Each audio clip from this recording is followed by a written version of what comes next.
한국인들은 우리의 문화를 좋아하고 소비하는 다른 나라 사람들을 보며 흐뭇함을 느끼곤 합니다. 우리의 문화가 다른 이들에게 영향을 미쳤음이 기쁠 뿐 아니라 좋은 문화를 더 많은 사람들과 나누어 널리 인간을 이롭게 하고자 하는 홍익인간의 마음을 가지고 있기 때문이죠.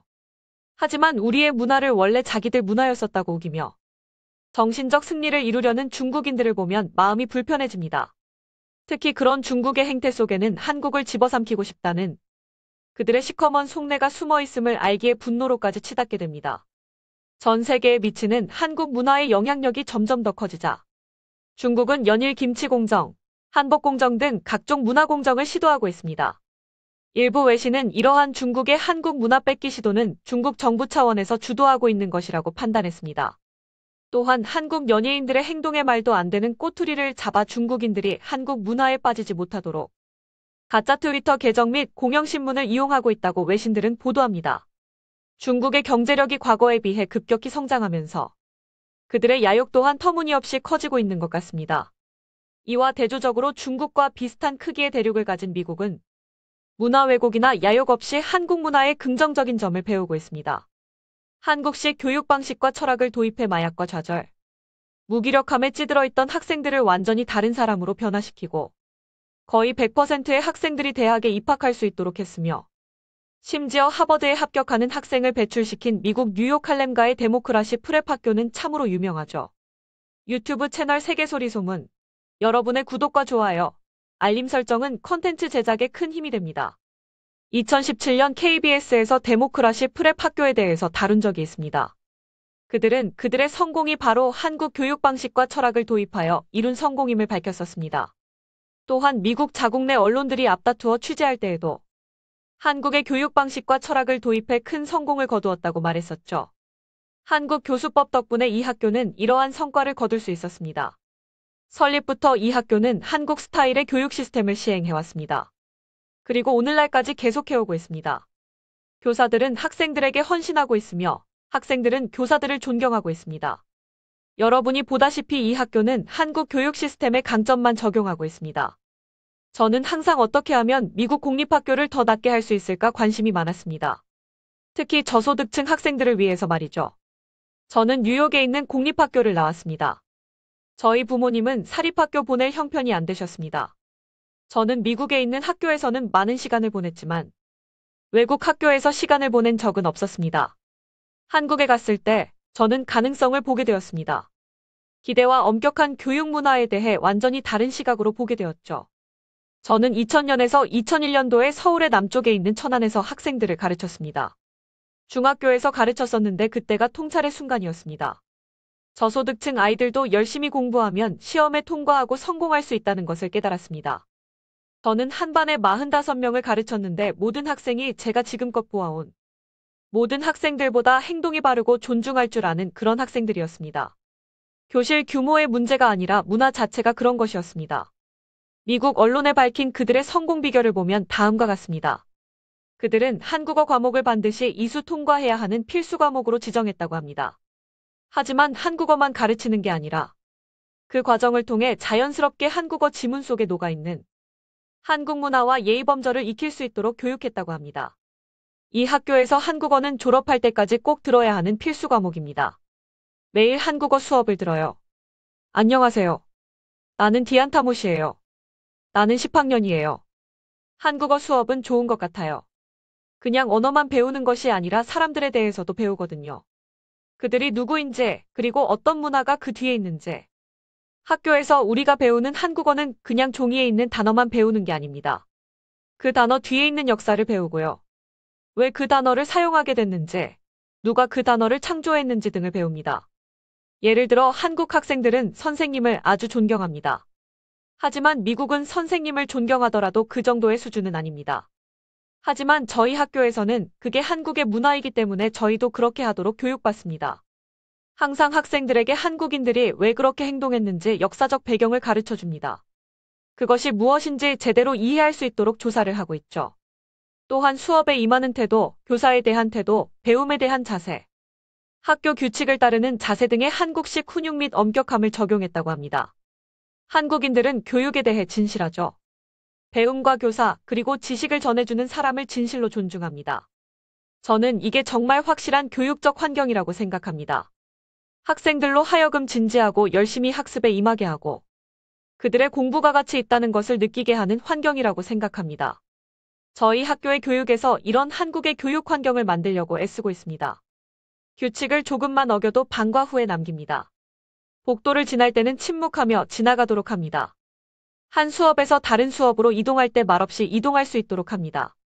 왜냐하면 학생들은 수업에서 수업으로 이동할 때 빠르게 이동하고 주의를 산만해지지 않도록 훈육되어야 하니까요. 교실에서는 바른 자세로 앉고 수업 중에는 손을 들어 말을 하도록 지도합니다. 훈육된 환경을 만드는 거죠. 한국의 훈육된 환경에 이르기까지 그 초기에는 굉장히 반발과 어려움이 많았습니다. 제가 제일 먼저 이야기하고 싶은 것은 엄격함인데요. 여기서 엄격함이란 모든 학생이 대학에 가야겠다는 기대를 하는 것입니다. 교실 이름은 대학 이름을 따서 짓고 교사든 학생이든 일단 교실에 들어오면 대학을 목표로 하도록 했습니다. 훈육은 강한 안정감을 가지게 했고 장기간에 걸쳐 학생들이 성공할 수 있도록 이끌었습니다. 그뿐만 아니라 방과 후 활동 및 숙제를 통해 한국 학생들처럼 학습 시간이 늘어날 수 있도록 했다고 합니다. 저희는 학생들이 학교에서 훨씬 긴 시간을 보내도록 합니다.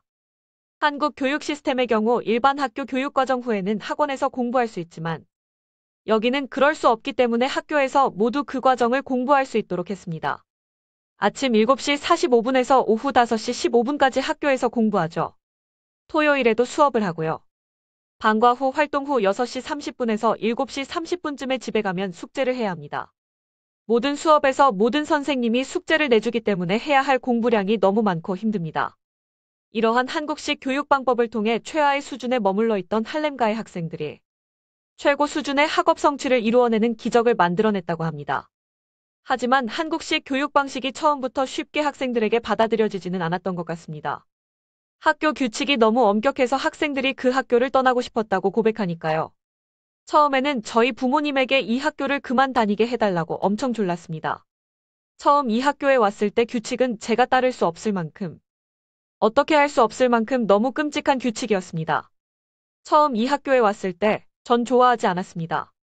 할 게 너무 많았거든요.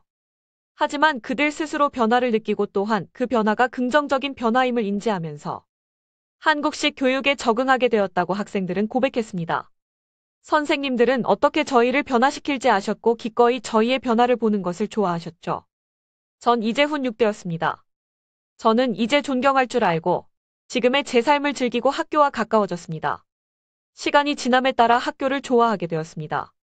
공립학교를 다닐 때는 선생님을 진지하게 생각하지 않았습니다. 그전에는 공부를 진지하게 여기지 않았습니다. 이 학교에 오기 전까지는 읽는 것, 교육 등에 대해 전혀 신경 쓰지 않았죠. 그리고 이 학교에 왔고 교육이 중요하며 성공으로 이끌게 된다는 것을 알게 되었습니다. 저희는 학교에서 정말 많은 시간을 보내고 있습니다. 학교에서는 항상 주의 집중하고 있으며 집에 가서도 여전히 공부를 해야 합니다. 어떨 때는 공부하는 것을 즐기지만 그렇지 않을 때도 있어요. 그들의 부모가 고등교육을 받지 못해 경제적 취약계층에 놓일 수밖에 없었다며 오직 교육의 힘으로 세계 최고의 경제부국으로 오른 한국처럼 그들도 열심히 공부함으로써 경제적 성취를 이룰 수 있을 것이라는 희망을 품게 되었다고 학생들은 고백했습니다. 열심히 공부해서 한국인들은 한국을 세계 최고의 나라로 만들었습니다. 그래서 열심히 공부하는 것이 곧 성공이라는 것을 보여주었습니다. 저희 가족은 돈이 많지 않습니다. 저희 엄마는 어떤 대학을 나오셨지만 저희 아빠는 대학을 가지 못하셨어요. 급여가 적으니 겨우 살아왔죠. 저희 부모님과 조부모님은 항상 학교에 가라고 말씀하셨습니다. 특히 미국 생활에 적응하기 위해서 어려운 시간을 보내셨기 때문이죠. 그들은 일을 엄청 많이 해야 했고 제가 그런 일을 겪지 않기를 바라셨어요. 제가 학교를 가고 대학을 가서 좋은 직장을 가져 원하는 일을 하기를 바라셨습니다. 그들은 무엇을 할 때마다 어려움을 겪었고 하고 싶지 않은 일을 해야 했어요. 왜냐하면 대학에 가지도 못했고 여기 오시기 전에 좋은 교육도 받지 못했으니까요. 부모님은 제가 더 잘 될 수 있도록 노력하시고 항상 저에게 더 잘하라고 얘기하십니다. 왜냐하면 교육받았을 때의 혜택을 알고 계시기 때문에 학교에서 열심히 하라고 하셨어요. 저희 엄마는 항상 저를 보면 말씀하십니다. 학교 가서 공부 많이 해. 만약에 대학 가면 내가 일한 것처럼 그렇게 고생하지 않아도 돼. 적어도 최소 임금을 받으면서 일하지 않아도 돼. 라고 늘 말씀하시죠. 저희 형제는 10명입니다. 6명의 여형제와 4명의 남형제가 있죠. 저는 장남으로서 고등학교에 올 수 있었고, 행동이 더 나아질 수 있었고, 제 성적도 더 나아졌습니다. 전 대학에 갈 거예요. 세계를 여행하고 싶어요. 한국에 다녀온 이후로 사람들이 뭘 하고 싶냐고 물을 때마다 세계를 여행하고 싶다고 대답해요. 또한 학부모들도 한국식 교육 방식으로 그들의 자녀가 변화되고 성장했음을 보며 한국식 교육에 완전히 감동했다고 말했습니다. 제 아들이 집에 돌아오면 학교에서 무엇을 배웠는지 이야기하죠. 한국어를 배운 것에 대해 이야기하는데 제 아들이 한국어를 좋아하기까지 해서 전 놀랐습니다. 왜냐하면 제 아들은 한 번도 언어를 좋아해 본 적이 없었기 때문입니다. 아이들은 우리가 절대 데려가지 못하는 곳을 학교가 데리고 간다는 사실을 너무 좋아하는 것 같습니다. 한국 여행 같은 것이죠. 선생님들은 제 아들이 과외 활동을 할 수 있도록 해주었습니다. 어느 여름날 한국에서 우리 아들이 굉장히 관심 있어 하는 코딩에 대해 배우는 기회를 가질 수 있었습니다. 제 아들은 지금 예일대학교 2학년입니다. 이 말은 꼭 하고 싶습니다. 저는 이 학교가 우리 아들이 변할 수 있도록 해낸 일들이 너무 자랑스럽습니다. 저희 아들이 성장하도록 했고 그가 하는 일에 책임을 질 수 있도록 했습니다. 교육을 통해 목표에 이르게 되었습니다. 제가 지금까지 본 적이 없는 일정 수준의 성숙에 이르도록 했습니다. 예의범절을 가르치고 열심히 노력했을 때 성공할 수 있다는 믿음을 주는 한국 교육 철학에는 좋은 점이 꽤 많습니다. 하지만 너무 지나친 경쟁이 만연된 한국 교육의 부정적인 면을 지적하는 사람들도 있습니다.